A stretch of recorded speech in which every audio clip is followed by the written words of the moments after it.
الحمد لله كفى وسلام على عباده الذين اصطفى أما بعد فأعوذ بالله من الشيطان الرجيم بسم الله الرحمن الرحيم ثم إنكم يوم القيامة عند ربكم تختصمون صدق الله العظيم۔ اللہ جل جلالہ امن والہ نے اپنے کتاب مبین کے سورہ زمر کی اس مختصر سی آیت میں قیامت کے دن ہونے والے پیشی جسے مقدمہ کہتے ہیں، حشر کا میدان کہتے ہیں، اس کا مختصر سا تذکرہ اللہ پاک نے اس آیت کے اندر کیا ہے کہ بے شک تم سب کے سب قیامت کے دن اپنے پروردگار کے پاس اپنے اپنے مقدمات رکھو گے، اپنے اپنے مسائل رکھو گے۔ انکم سے مراد یہاں پر ساری ہی انسانیت ہے، جس میں مسلمان بھی آتے ہیں، غیر مسلم بھی آتے ہیں، گویا کہ وہ اپنے اپنے حقوق العباد سے متعلق، ایک حقوق اللہ ہے، ایک حقوق العباد ہے۔ اللہ کے کچھ حقوق ہوتے ہیں اور اسی جگہ پر بندوں کے کچھ حقوق ہوتے ہیں، تو ان بندوں کے حقوق کے آپس میں لین دین کرانے کے لیے، انصاف کا معاملہ کرنے کے لیے اللہ پاک ساری ہی انسانیت کو موقع دے گے کہ رکھو آپ اپنے اعتبار سے اپنے دنیا میں جو کمی پیشی ہوئی ہے، جس پر ظلم ہوا ہے، جس پر زیادتی ہوئی ہے، اور جس کا حق جس نے لیا ہے اور جس کا حق جس نے کھایا ہے، ان سارے حقوق کے بارے میں اللہ پاک موقع دے گے انسانیت کو کہ اپنے مسائل رکھیں۔ تو وہاں پر حقوق کے آپس میں دلانے کی شکل یہ ہوگی کہ اگر کسی کا حق کسی پر ہوگا کہ اسے چاہیے کہ وہ دنیا کے اندر اس سامنے والے کو حق یا تو دے دے، اس کا حق ادا کر دے، یا نہیں تو موت سے پہلے پہلے اس کے سامنے اپنی منت اور سماجت کر کے اپنا عذر پیش کر کے اس سے اپنا حق معاف کرا لے۔ پھر اگر اس حالت میں اگر یہ بغیر ادا کیے حق چلا گیا دنیا سے، یا سامنے والے سے اپنا حق معاف نہیں کرایا، تو پھر کل قیامت کے دن اللہ پاک اس مقدمے کو قائم فرمائیں گے اور وہاں اس کا جو حق تھا وہ حق اللہ پاک اس سے دلوائیں گے۔ کیسے دلوائیں گے؟ وہ نیکیوں کی شکل میں دلوائیں گے، اعمال کی شکل میں دلوائیں گے۔ وہاں چونکہ روپیہ نہیں ہوگا، پیسہ نہیں ہوگا، دینار اور درہم نہیں ہوگا، وہاں دنیا اور دنیا کی چیزیں نہیں چلے گی، وہاں صرف اور صرف اعمال چلیں گے۔ اب تو وہ ظالم ہوگا جو جس نے حق ادا نہیں کیا، اس کے پاس کچھ نہ کچھ نیکیاں ہوں گی، تو جو مظلوم ہے جس کا حق ادا کرنا تھا یا معاف کرانا تھا، وہ دنیا میں تو اس نے کیا نہیں، تو اب اس کی نمازوں میں سے، اس کے روزے میں سے، اس کے حج میں سے، اس کے زکوٰۃ میں سے جتنا حق اس کے ذمہ میں باقی رہے گا اللہ پاک نیکیوں سے دلوائے گا۔ اگر خدا نہ خواستہ زندگی میں نیکیاں نہیں بھی ہیں، بالکل نیکیوں سے خالی ہے دنیا، بندہ دنیا سے چلا گیا، اب ہوگا یہ، اب شکل کیا ہوگی؟ نیکیاں تو ہیں نہیں کہ اس کے نیکیاں اسے دے دیا جائیں اور انصاف کا معاملہ کر کے اسے جہنم میں ڈال دیا جائے۔ اب اس کی زندگی میں کوئی نیکی ہے نہیں، تو اللہ پاک یہ کریں گے کہ جن کا اوپر حق تھا، اب اس کے ذمہ میں، سامنے والے کے ذمہ میں کچھ گناہ ہوں گے، کچھ غفلت ہوگی، لاپرواہی ہوگی، کچھ صغیرہ کبیرہ گناہ ہوں گے، تو اس سے اللہ پاک گناہوں سے پاک صاف کر دیں گے اور وہ سارے کے سارے گناہ اٹھا کر اس ظالم شخص کے اوپر ڈالیں گے۔ پہلے ہی اس کے پاس گناہوں کا انبار نیکیوں سے اپنی جمع پونجی خالی ہے، اور پھر مزید سامنے والے کا حق یا تو دنیا میں ادا نہیں کیا یا تو معاف نہیں کرایا، تو اب سامنے والے کے گناہ بھی اس کے اوپر لٹ دیے جائیں گے، اور پھر اس کے لیے جہنم کا فیصلہ ہو جائے گا۔ یہ شکل ہوگی کل مقدمے میں قیامت کے دن اللہ پاک کی پیشی کے وقت۔ اسی لیے رسول اللہ صلی اللہ علیہ وسلم نے صحابہ سے ایک مرتبہ پوچھا، بتاؤ مفلس کون ہے؟ فقیر کون ہے؟ محتاج کون ہے؟ ضرورت مند کون ہے؟ تو صحابہ اکرام نے عرض کیا، ہم تو مفلس اسے سمجھتے ہیں جن کے پاس دنیا نہیں ہے، دنیا کی آسائش کی چیزیں نہیں ہیں، روپیہ نہیں ہے، پیسہ نہیں ہے، دینار اور درہم نہیں ہے، ایسے بندے اور بندیاں کو تو ہم مفلس سمجھتے ہیں۔ رسول اللہ صلی اللہ علیہ وسلم نے فرمایا، اصل اور حقیقی مفلس یہ نہیں ہے، بلکہ اصل اور حقیقی مفلس وہ ہے کل قیامت کے دن ایک بندہ بہت ساری نمازیں لے کر آئے گا، بہت سارے تہجد اور نوافل لے کر آئے گا،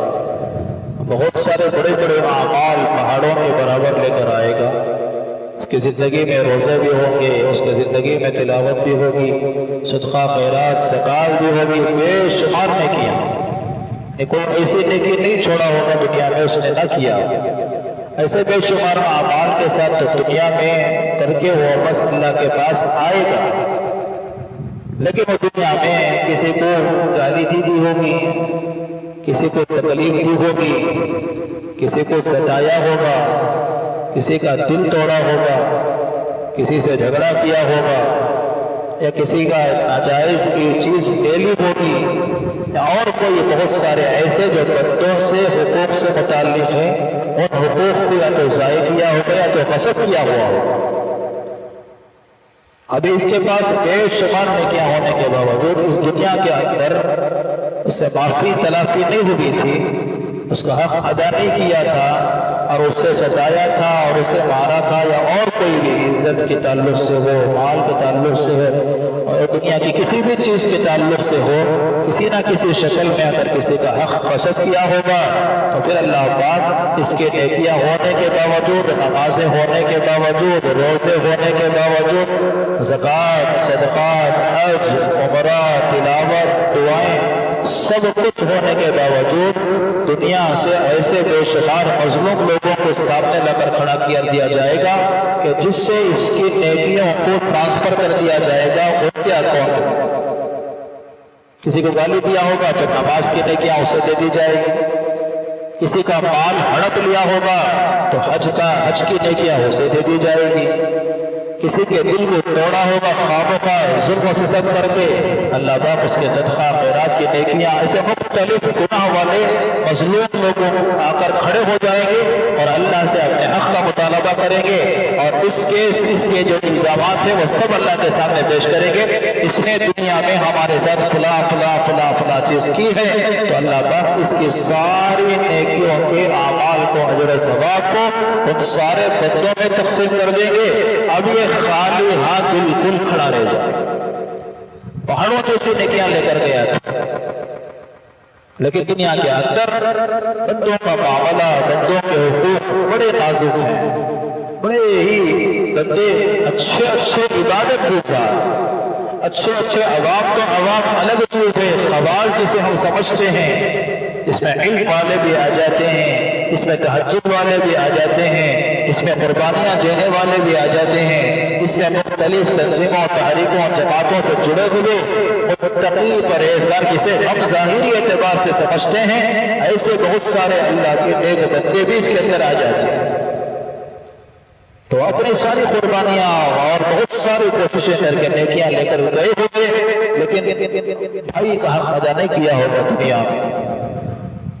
وراثت میں اپنے بہن کو محروم کر دیا ہوگا، والدین کی خدمت نہیں کی ہوگی، دنیا میں اپنے بیوی بچوں کو پر ظلم کیا ہوگا، اپنے پڑوس کے ساتھ ناجائز ظلم و ستم کیا ہوگا، بہت ساری گناہ دنیا کے اندر ایسا کیا ہوگا جسے گناہ نہیں سمجھتا تھا۔ صف اول میں نماز تو ہوتی تھی، اور پھر اسلامی لباس تو ہوتا تھا، لیکن معاشرتی اعتبار سے، حقوق العباد کے اعتبار سے وہ بندہ کمزور۔ تو اس کمزوری کا حق جب دنیا کے اندر ادا نہ کر دیا جائے یا تو معاف نہ کرا دیا جائے تو اتنی بڑی بڑی نیکیاں ہوش سنبھالنے سے لے کر زندگی کے آخری سانس تک پہاڑوں کے برابر جو نیکیاں اور اچھے اعمال یہ کر کر دنیا سے گیا ہوا تھا، اور وہاں یہ سارے کے سارے بھائی بھی کھڑا ہو جائے گا، بہن بھی کھڑے ہو جائیں گے، والدین بھی کھڑے ہو جائیں گے، بیوی بچے بھی کھڑے ہو جائیں گے، اور اڑوس پڑوس کے لوگ بھی کھڑے ہو جائیں گے، اور اپنے ماتحت میں بہت سارے لوگوں کو اللہ نے بڑی ذمہ داری دی ہوتی ہے، اپنے ماتحت میں کام کرنے والے بہت سارے ہوتے ہیں، ان کی نگرانی میں کام کرنے والے بہت سارے ہوتے ہیں، ان کے حقوق کو ادا نہ کرنے کی وجہ سے یہ سب کل قیامت کے دن اللہ کے سامنے کھڑے ہو جائیں گے اور اپنا مقدمہ رکھیں گے، اللہ پاک اس کی نیکیوں کو دے دیں گے، اور جب نیکیاں ختم ہو جائیں گی تو پھر یہ جتنے کھڑے ہوئے یہ سارے کے سارے گناہ اللہ پاک اس کے اوپر ڈال دیں گے۔ اب پہلے ہی نیکیوں سے بھی خالی ہو گیا، سامنے والے لوگوں کے گناہ بھی اس پر آ گئے، اب اس کے پاس نجات کے لیے نہ نیکی ہے، نہ روزہ ہے، نہ نماز ہے، نہ حج ہے، نہ تلاوت ہے، کچھ نہیں ہے، اب خالی ہاتھ کھڑا ہو گیا۔ تو رسول اللہ صلی اللہ علیہ وسلم نے فرمایا یہ سب سے زیادہ بڑا اور سب سے حقیقی مفلس اسے کہتے ہیں۔ دنیا میں پیسہ نہیں ہے تو زندگی گزر جائے گی، دولت نہیں ہے زندگی گزر جائے گی، گاڑی نہیں ہے زندگی گزر جائے گی، جیسے تیسی زندگی میں ایمان ہے، تقویٰ ہے، اعمال ہے، اللہ کا ڈر اور خوف ہے، جیسی ویسی گزر جائے گی زندگی۔ لیکن حقوق العباد کے اندر اگر کمزوری ہو جائے، باوجود دینداری کے، باوجود اعمال کے، کل اللہ پاک مفلس بنا کے، محتاج بنا کے کھڑے کر دیں گے، اور پھر وہاں پر نہ کوئی نیکی دینے والا ہوگا، وہاں پر نہ کوئی سفارشی ہوگا، نہ وہاں پر کوئی حیلہ ہوگا، نہ وہاں کوئی عذر چلے گا اللہ کے سامنے، کچھ نہیں چلے گا۔ یہاں منت سماجت کر کے یا تو معاف کر سکتے ہیں، پیر پکڑ کر اس کے ٹھوڑی پر ہاتھ پھیر کر، یا اللہ نے کچھ عطا فرمایا ہے تو دے کر معافی تلافی کر سکتے ہیں، ادا کر دیں دنیا کے اندر۔ اگر خدا نہ خواستہ ایسے ہی چلے گئے، وہاں حضور بھی نہیں، حیلہ بھی نہیں، کوئی اور دنیا کی چیزیں نہیں چلنے کی وجہ سے